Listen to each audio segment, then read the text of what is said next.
दोस्तों, T sector में अगर आप देखो तो हिटाची एनर्जी, सीमेंस ले लो, एबीबी इंडिया, स्नाइडर, फिर काफी और सारे टीडी पावर, काफी सारे स्टॉक्स तो बहुत अच्छे चल रहे। इवन तो मार्केट इतना वीक है, मार्केट इतना नीचे गया है वॉर के कारण, लेकिन ये सब स्टॉक्स उतने गिरे नहीं है।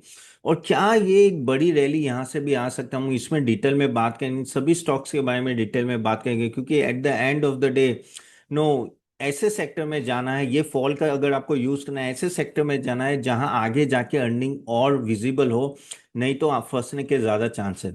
So talking about TD sector, transmission and distribution sector की हम लोग बात करें तो क्या होता है कि देखिए, कोई भी ये कहीं ना कहीं पावर सेक्टर से रिलेटेड है। प्लस अगर आप बोलो तो no, data centres and all that. क्या है कि पावर सेक्टर चार डिवीजन में आप कर सकते हो। पहला डिवीजन होता है कि जो ये ट्रांसफॉर्मर्स बनाते हैं, फिर नो कहते हैं ना कि पूरा ग्रिड बनाते हैं एंड एवरीथिंग, और वो इंस्टॉल भी करके देते हैं वहाँ। ये हिटाची एनर्जी, सीमेंस एनर्जी ले लो, सीमेंस, एवीबी इंडिया, वो सब आते हैं। तो वो एक होता है जो आप प्रोडक्शन करते हो, इसमें ऑफकोर्स सोलर सेल भी प्रोड्यूस होते हैं, विंड मिल भी होते हैं, वो नहीं बात करते हम लोग यहाँ, ट्रांसफॉर्मर्स की बात करते हैं। तो वो ये सेगमेंट प्रोड्यूस करता है। फिर दूसरा सेगमेंट होता है जो पावर एनर्जी क्रिएट करता है, जो अदानी पावर हो या अदानी ग्रीन हो या एनटीपीसी। थर्ड होता है जो डिस्ट्रीब्यूशन बिजनेस होता है, जैसे power grid, Adani energy solution. और फोर्थ होता है जो होता है वो आपका सिटी बेस्ड डिस्ट्रीब्यूशन होता है ना, जैसे टोरंट पावर हो गया, सीईएसए हो गया। तो ये फर्स्ट फेज में आते हैं जो मैं आज बात कर रहा हूं। अब वहां सबसे ज्यादा तेजी है। देखो, पावर का एक बड़ा मेगा ट्रेंड है। अगर आपने वो वीडियो नहीं देखा होगा तो आई थिंक 2-3 वीडियो पहले मैंने एक पावर पे पूरा एक वीडियो बनाया था। एक बड़ा मेगा ट्रेंड आ रहा है, उसमें सबसे बड़ा अगर सॉलिड सेगमेंट है तो ये है। और अगर आप 3 साल का रिटर्न देखो इन सभी कंपनीज का जो मैंने ऑलरेडी नाम दिए, उनके तगड़े रिटर्न आए हैं। तो क्या ये रिटर्न कंटिन्यू करेंगे? और इस फॉल में भी अगर आप देखो तो ये सब स्टॉक्स काफी स्ट्रांग है। आज थोड़ा गिरे हुए हैं, लेकिन तो भी कंपेरेटिवली काफी स्ट्रांग है। तो देखिए, रीजन में एक के बाद हम लोग पहले पहले पहले देखते हैं कि ये सब क्यों बढ़े। क्योंकि अगर आप देखो तो 3-4 साल पहले ना, ये सब बिजनेस में कंपेरेटिवली काफी साइक्लिकल बिजनेस थे, वो इतना बढ़ नहीं रहे थे। ओके, लेकिन क्या चेंज हुआ? चेंज हुआ कि हम लोग टीएनडी कैपेक्स साइकिल में आए, यानी ट्रांसमिशन एंड डिस्ट्रीब्यूशन जो होता है ना, और उसमें भी रिन्यूएबल सेक्टर का सडनली एक बड़ा पुश आया। और उसके वजह से नो एक साथ नो काफी सारे, कहते हैं ना कि जैसे कहते हैं ना कि एक साथ प्रोडक्शन, मैन्युफैक्चरिंग कैपेसिटी बढ़ाना, प्रोडक्शन बढ़ाना, उन सब का चालू हो गया। और गवर्नमेंट से भी बहुत बड़ा पुश है। बाय द वे, आपके पास इन सब में से कोई स्टॉक है तो जरूर कमेंट बॉक्स में डालेगा, जस्ट टू नो। तो कौन से स्टॉक्स है आपके पास? तो ये जो रिन्यूएबल एनर्जी का पुश आया, तो इनमें जो ट्रांसफॉर्मर बनाने होते, स्विच गियर बनाने होते, ओके, फिर कह सकते हैं कि एचवीडीसी एंड ऑल दैट, और ग्रिड ऑटोमेशन करना होता है, तो इन सब कंपनीज में क्या होता है, स्पेशलाइज जॉब की जरूरत होती है। इन सब अगर आप ये सब करते हो तो, और ये स्पेशलाइज जॉब सबके पास नहीं होता है। जैसे मैंने नाम दिए, एबीबी हो, सीमेंस हो, हिटाची हो, से लेके बहुत सारी ये सब कंपनी स्पेशलाइज्ड, और इजीली लोग इस सेगमेंट में एंटर नहीं कर पाते। तो इसलिए इनकी सडनली एक डिमांड बढ़ी। और अगर आप देखो देखो, मैं तो अहमदाबाद नहीं हूँ, लेकिन मैं हूँ बड़ौदा का। और ऑफ कोर्स बहुत साल हो गए, आई थिंक 20 साल हो गए मैंने वो छोड़े हुए, लेकिन मेरे काफ़ी रिलेटिव्स वहाँ हैं। और वो ये कंपनियां जो है, हिटाची, सीमेंस, एबीबी, ऑलस्टॉम से लेके सभी कंपनी वहाँ है। ठीक है। और वो बोलते कि ऑर्डर बुक जबरदस्त है ना, नेक्स्ट 4-5 साल तक ना एक अच्छे खासे ऑर्डर की विजिबिलिटी है। ऑफ कोर्स आपको बुक्स में नहीं दिखा, लेकिन विजिबिलिटी बहुत अच्छी है कि ऑर्डर्स मिलते जाएंगे इनको। उनको वहाँ प्रॉब्लम है अभी कैपेसिटी की, वो बढ़ा रहे हैं, स्किल लेवल ला रहे हैं। तो कोई दिक्कत नहीं है, बहुत ही और बहुत ही प्रॉफिटेबल ये सब कंपनियां जा रही है। ठीक है। तो जो पहले स्ट्रांग नहीं था ऑर्डर बुक, अभी वो काफी ऑर्डर बुक इन सब कंपनियों का स्ट्रांग हो चुका है। ठीक है। अभी मेन चीज आते है कि वो एग्जीक्यूशन कैसे करें। अब प्रॉब्लम ये है कि इनके पास कैपेसिटी है, तो कैपेसिटी भी बढ़ा है, जैसे हिटाची एनर्जी बढ़ा है और बाकी सब कंपनीज भी बढ़ा है, लेकिन वो टाइम लगेगा। जैसे जी वर्नोवा भी एक ऐसी कंपनी है, टीडी पावर, वो सब कंपनी भी अगर आप देखो तो वो भी कैपेसिटी बढ़ाए। लेकिन जैसे मैंने बोला कि इट्स नॉट इजी तो सडनली आप नए नए कहते हैं ना यूनिट एस्टेब्लिश करें, उसको चालू करें, तो वो टाइम लगता है। अभी मैंने सुना है कि जो ऑर्डर आ रहे हैं, जैसे हिटाची एनर्जी में तो ये सुना है कि अभी नए ऑर्डर आ रहे हैं तो उनको बोला जाता है कि भाई हम लोग 4 या 5 साल के बाद आपको ये सर्विस फुलफिल करके देंगे, यानी सॉरी मैन्युफैक्चरिंग जो भी है आपका फुलफिल करके देंगे। तो आप देखो किस तरह से इनके पास ऑलरेडी विजिबिलिटी आ रही है कितने सालों की, और वो मार्केट को पसंद आ रहा है। कहीं ना कहीं नए डिमांड आ रहे हैं, और नया डिमांड, सबसे बड़ा डिमांड पिछले 1 साल में आ रहा है डेटा सेंटर, एआई और सेमीकंडक्टर से, एडवांस मैन्युफैक्चरिंग। ऊपर से यहाँ अगर देखो माइक्रोन से लेके बहुत सारे अहमदाबाद के पास ना सेमीकंडक्टर यूनिट सारे, वहाँ भी आपको ज़रूरत है।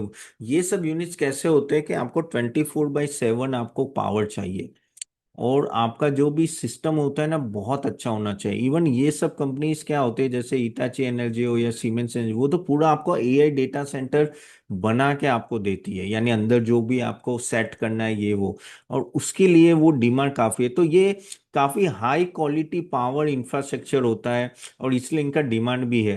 अब स्टैंडर्ड की बात करें तो वो continue data centre led growth कर रहा है, और ग्लोबली भी कर रहा है। और ऊपर से इनकी एक्सपोर्ट कैपेसिटी भी काफी अच्छी बढ़ गई है। प्लस ये सब एमएनसी है, ये सभी एमएनसी है, कोई भी इंडिया का नहीं है, ये सभी एमएनसी है। एक खाली सीजी पावर कह सकते हो कि आप इंडिया का है, लेकिन उसके वजह से री रेटिंग और मिल रही है, क्योंकि यहाँ जो टेक्नोलॉजी इन सब कंपनी उसके पास है वो जबरदस्त है। And that is what is pushing all the stock. हाँ, वो बात अलग है कि वैल्यूएशन है, वो भी हम लोग बात करेंगे, थोड़ा वीडियो लंबा होगा गाइस, तो बने रहना। क्योंकि मैं आपको डिटेल में समझाना चाहता हूँ कि इन सब में फायदा अभी क्यों क्यों ये सब चल रहा है। जैसे मैंने बोला, आपके कौन से स्टॉक से जरूर करें, और इसके रिलेटेड कोई क्वेश्चन है तो कमेंट बॉक्स में जरूर डालिएगा, एंड में मैं आपके क्वेश्चन जरूर लूंगा। ठीक है, तो पिछले 4-5 साल में क्या चेंज हुआ कि जो पहले साइक्लिकल था, वो साइक्लिकलिटी अभी चली गई, और कंटिन्यूस ऑर्डर इनफ्लो आ रहा है। ओके, और वो कम इंडस्ट्रियल कैपेक्स डिमांड, यानी ऐसा नहीं है कि भाई गवर्नमेंट कैपेक्स करेगी तो ही इनको फायदा होगा, नहीं, ये खुद का ही इतना बड़ा ऑर्डर बुक है, तो उसके ही बेस पे वो आगे बढ़ पा रहे हैं। और क्लीन एनर्जी और ग्रीन कहते हैं ग्रिड सिस्टम आगे जिस तरह से बढ़ेगा, तो इनको डायरेक्टली फायदा हो रहा है। जैसे फॉर एग्जाम्पल खाड़वा में देखिए, तो पूरा सिटी अदानी ग्रीन ने सोलर से भर दिया है। अभी उनके ऑर्डर्स कहाँ जाते हैं, ये सब जो स्विच गेयर बनाते हैं या वो जो है, तो ये जाता है इन सब या हिटाची जो आएगा, एबीबी को जाएगा, इन सब को जाएगा। तो आप समझ रहे हो सीमेंस को जाए कि वो सब ऑर्डर्स बहुत बड़े बड़े और लंबे हैं। अब उसमें भी अगर आप देखो ना, तो सालों का वेटिंग पीरियड है। तो ये एक तरह के कह सकते हैं ना कि ये इलेक्ट्रिफिकेशन एनेबलर्स हो गए, और आगे जाके जो रिन्यूएबल का जो प्ले है वो भी बढ़ने वाला है। क्योंकि अब जिस तरह से ऑयल है आज $104 ऑलरेडी पहुंच गया है, यानी गवर्नमेंट भी चाहती है कि हमारा डिपेंडेंस ऑयल पे कम हो, और रिन्यूएबल एनर्जी पे ज़्यादा हो, ज़्यादा इलेक्ट्रिक व्हीकल्स आए, ज़्यादा हर जगह सोलर पैनल लगे, तो ऑयल का कंजम्पशन कौन हो जो होगा धीरे धीरे। इसलिए आप देखो गवर्नमेंट का फोकस है कि 500 गीगावाट रिन्यूएबल एनर्जी 2030 में होना चाहिए।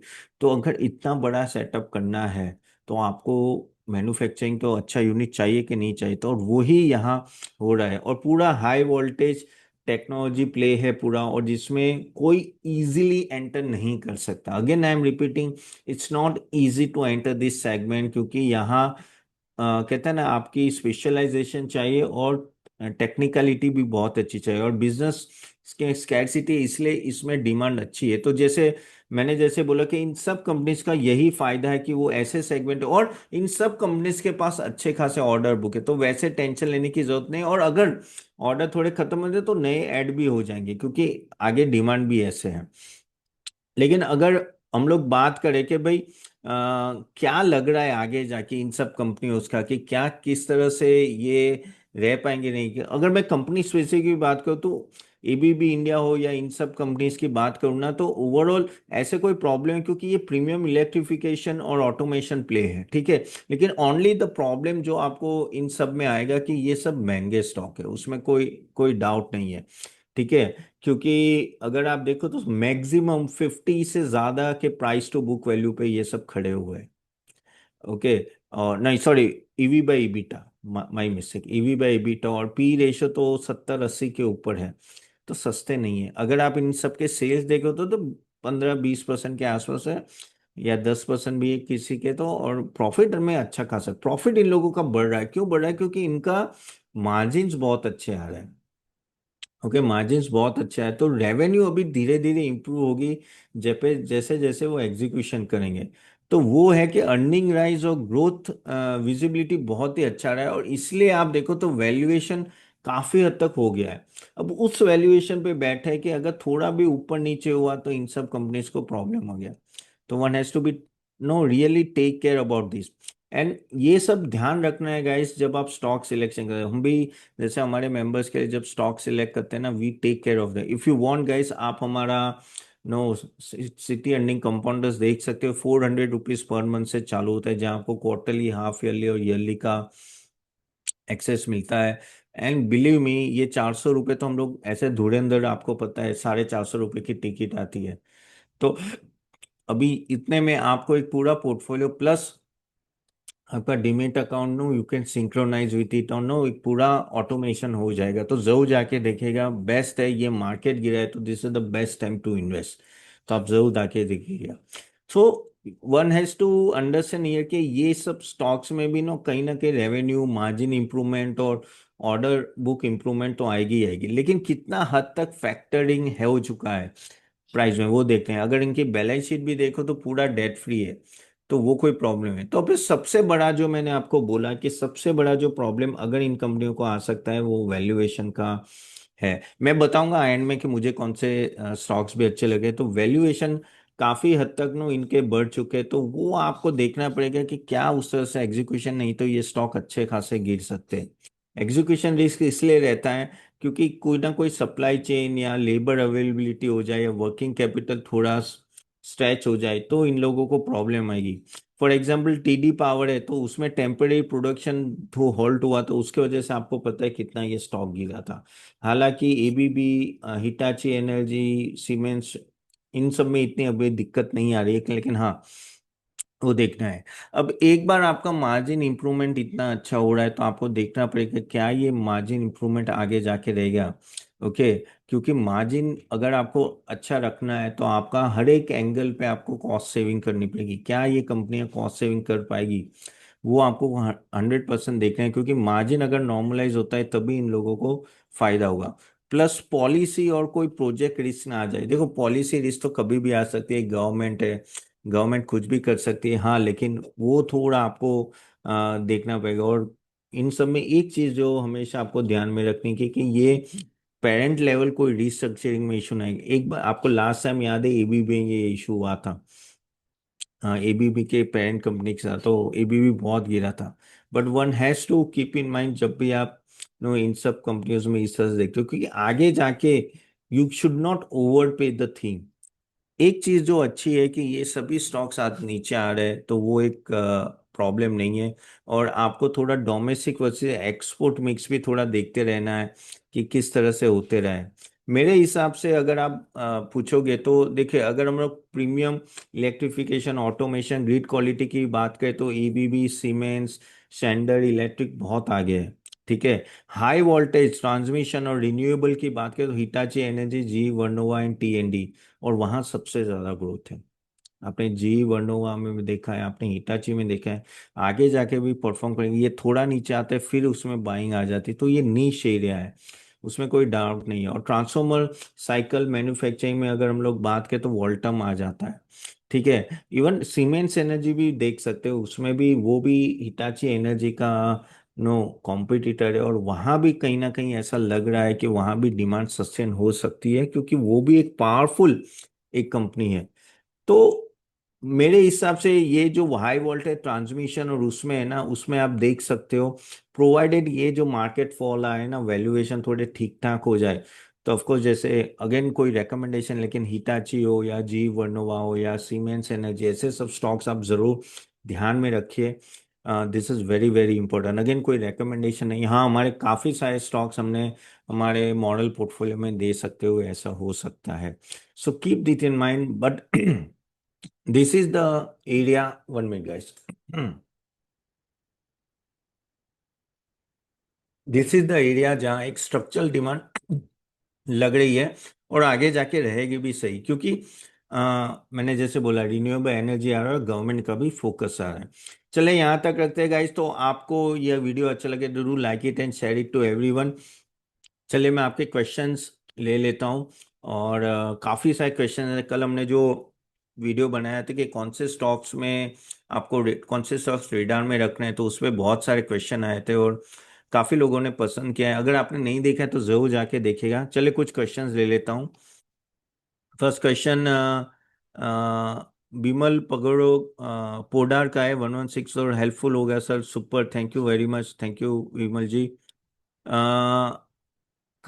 करना कर्नट नाकरन पूछ रहे, will hospitality stocks go down further down? 100%। देखो मार्केट गिरेगा तो ये स्टॉक्स भी गिरेगा, ठीक है। तो लेकिन ये एक बाइंग अपॉर्चुनिटी होगी हॉस्पिटैलिटी स्टॉक्स का लेने का, क्योंकि आगे जाके मुझे लग रहा है कि ये सब अच्छे करेंगे, ये सेक्टर ही ओवरऑल बूम करेगा। तो any type of market no falling opportunity will be a buying opportunity.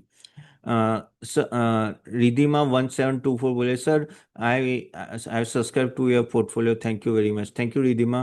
Sir how to link the demat account? तो आई थिंक आप एक बार लॉग इन कर लेना रिधिमा, फिर वहाँ क्लिक आएगा इन्वेस्ट नाउ, वो क्लिक करके आप बेसिकली लॉग इन कर सकते हो। और हमारे टीम का नंबर भी है आपके पास, आप कॉल कीजिए, और स्मॉल केस का भी नंबर दे देंगे, तो उनसे भी कुछ प्रॉब्लम है तो आप बात कर सकते हैं, ठीक है। वंदन नायक 7493 बोले, टाटा एलेक्सी 30 शेयर्स की क्या करे?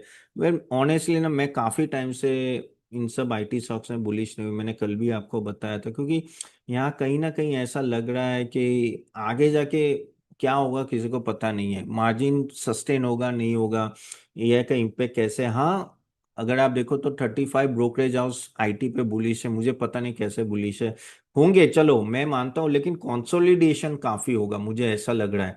ऐसा नहीं कि आईटी कंपनीज बंद हो जाएगी, लेकिन क्या उस तरह का मार्जिन, उस तरह का सेल्स होगा? हमारे कोई भी मॉडल पोर्टफोलियो हमने आईटी स्टॉक्स नहीं रखे, the reason is that only, कि I am not getting that type of confidence कि भाई ये सब स्टॉक्स अच्छी तरह से चलेंगे।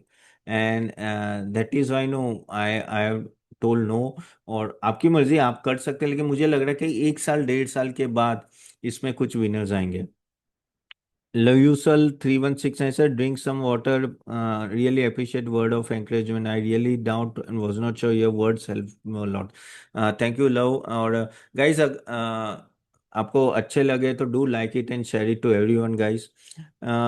ऋषि ऋषि कतियार 1982 बोले, मेरे पास 107 स्क्रिप्ट्स है, क्या करूं? वेल बहुत सारे ऋषि, आपको कहीं ना कहीं उसको कम करने पड़ेंगे, क्योंकि अगर इस तरह से इन्वेस्ट करोगे तो कुछ फायदा नहीं होगा ना आपका, कभी भी पोर्टफोलियो आउट परफॉर्म नहीं होगा। इसलिए हम लोग ये मॉडल पोर्टफोलियो देते हैं, और अभी तो डिमेट अकाउंट से लिंक होते हैं, क्योंकि यहाँ जैसे हमारे मॉडल में 12 स्टॉक्स है, तो ठीक है, आप उसी पे ही कॉन्सेंट्रेट करो। और जो अगर हम लोग रीबैलेंस करते तो एक निकालते दूसरा लाते हैं, तो उससे फायदा ये होता है कि आपका पोर्टफोलियो इंटैक्ट रहता है, और स्मॉल पोर्टफोलियो में आपका परफॉर्मेंस आउट परफॉर्मेंस होने के चांसेस बढ़ जाते हैं।